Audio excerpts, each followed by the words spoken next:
Hey guys, Delora Dabbles here, and welcome to the last day. Oh no, of Anthony's 31 Days of Tarot. This was so fun. I'm so glad I made it to the end.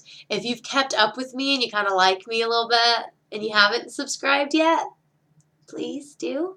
And let's get on with Day 31's topic, which is tarot goals for 2020. So, my tarot goals for 2020, I've already kind of started it this month in January. I was doing a lot of Thoth, and like towards the end of last year, I was doing a lot of Thoth studies and learning how to read the Thoth and reading with Thoth-based decks. And I have some very beautiful Thoth-based decks that are not. I've got the Liberty, which is a great one. I've got Vision Quest, which is Native American without being too kitschy. And we have the Gil Tarot. Beautiful, beautiful, beautiful. And the Piece de Resistance, the Wayward Dark Tarot. I was interested in reading Thoth because the very first tarot deck I bought for myself was the Thoth. I really wanted to learn how to read it, and it just was way too complicated for a beginner like me. Like for me as a beginner, it was too complicated for me. Not to say that it wouldn't be too complicated for somebody else. And then I came across this artist, and I saw this deck, and I was like, I want that deck. I want to read that deck. And it was Thoth based, and I was like, well, damn. And then I actually like reapproached Thoth, and at some point, because Robert Wang's book, The Kabbalistic Tarot, was one of the first tarot books that I bought. I think it was the first tarot book that I bought. And I read through it, and it didn't really make sense to me. Upon revisiting it and reading other Thoth and Kabbalah books, I was like, something had clicked.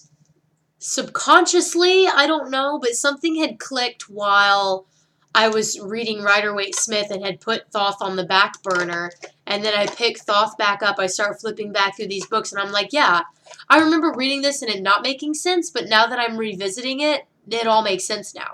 So that was kind of cool. Not even gonna lie, that was pretty cool. So another tarot goal for me, like reading-wise, is that I really want to learn to read my Marsai decks. I am a huge fan of Patrick Valenza, and I got this for myself for Christmas. It's amazing.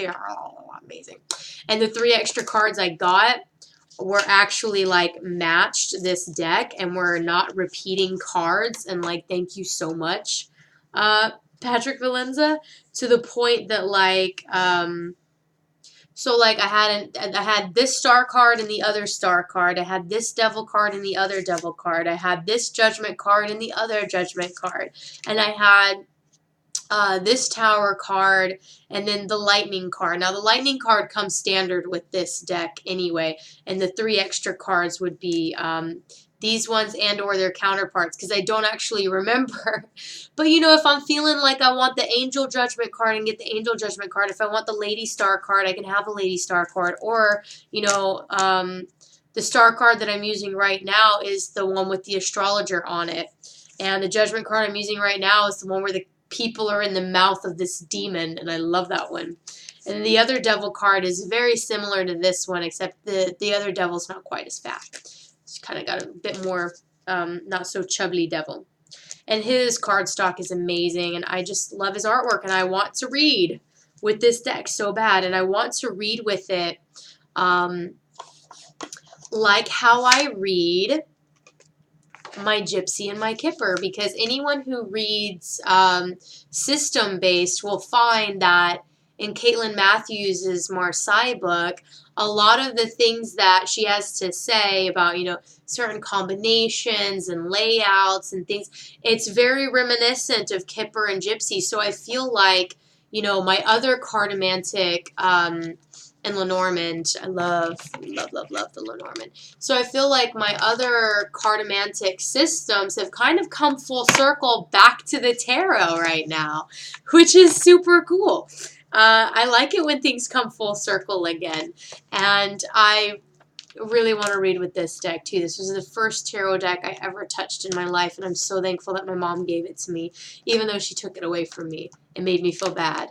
But, It's never too late to make amends, and it's never too late to make things right. And I think it takes an amazingly strong and mature person to admit that they were wrong, and not just admit they were wrong and apologize, but to really go above and beyond to make amends. Because she gave me this deck, and she gave me this deck here. Now, this is a pip deck. It's not Marsai. It's very strange, and I want to do a whole thing on this eventually.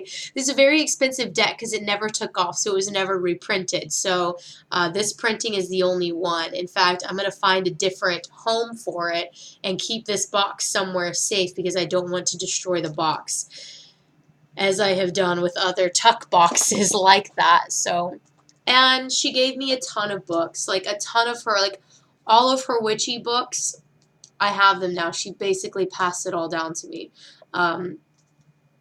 So yeah, and talking about other cartomantic systems, there was something that I bought for myself. This, I'm not even going to lie, this wasn't even necessarily part of Christmas. This is just an impulse buy, and I was like, yeah, more cards, yes, because I love learning new systems. And I want to, this is very much on the back burner, unfortunately, but it's so cool, and there's so many great YouTube videos out there on this, and yeah, I want this so badly. I do. And, yay. I can't wait for this one. Yeah, and so everything's kind of coming full circle again. I'm learning to read Gypsy and Kipper better, as I had a semi-basis for it. November and December, I was really kind of, I like to do a lot of things at once. I'm not sure if you guys have noticed. I was learning Thoth at the same time that I was refining my Lenormand, picking up Gypsy and Kipper, and also reading more about spirits and stuff. And I do a lot of things at once, not because I get bored easily, but because, I don't know, I think that there's just something in my brain that I like to draw comparisons from one thing to another, and it doesn't confuse me to learn multiple similar systems, like Gypsy and Kipper, because it's the things that make them different that I remember and that help me to understand them better. And I'm sure I'm not the only person with that learning style. So, yeah, those are some things that you can expect from me cartomancy-wise. And that's kind of the end of the topic. But to move on to other goals, other, witchy goals that I have for 2020, I want to do a lot more meditation.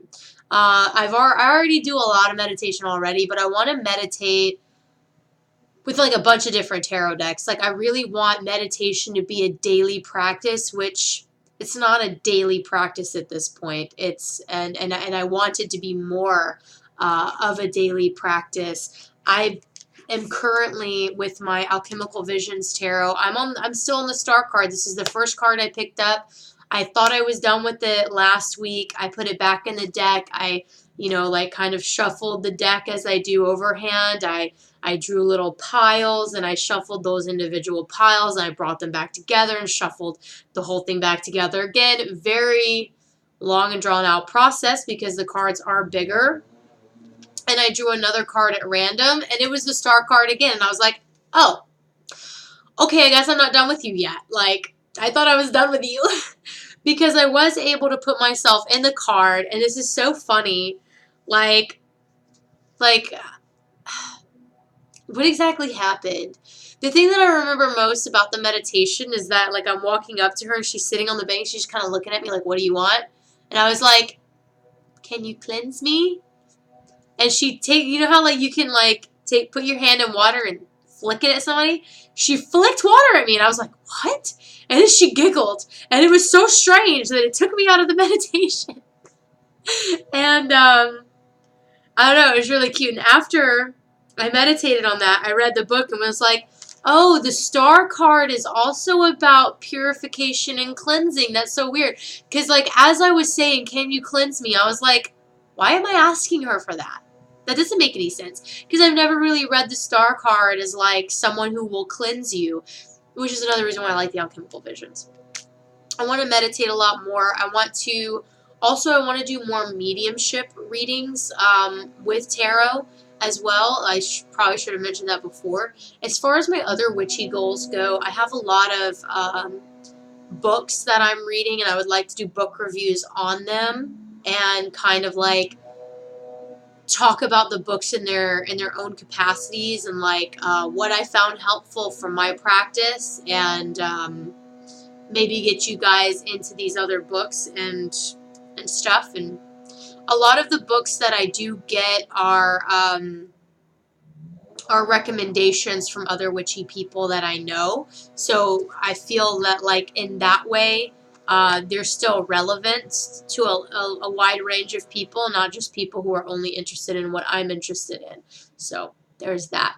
And I have come across a few authors that I'm like, everything you write is gold and I love you. And those are definitely going to get spotlights as well. So if you like book reviews and you like someone who's very all over the place like me and you don't know what to expect from week to week, I'll be your wild card. So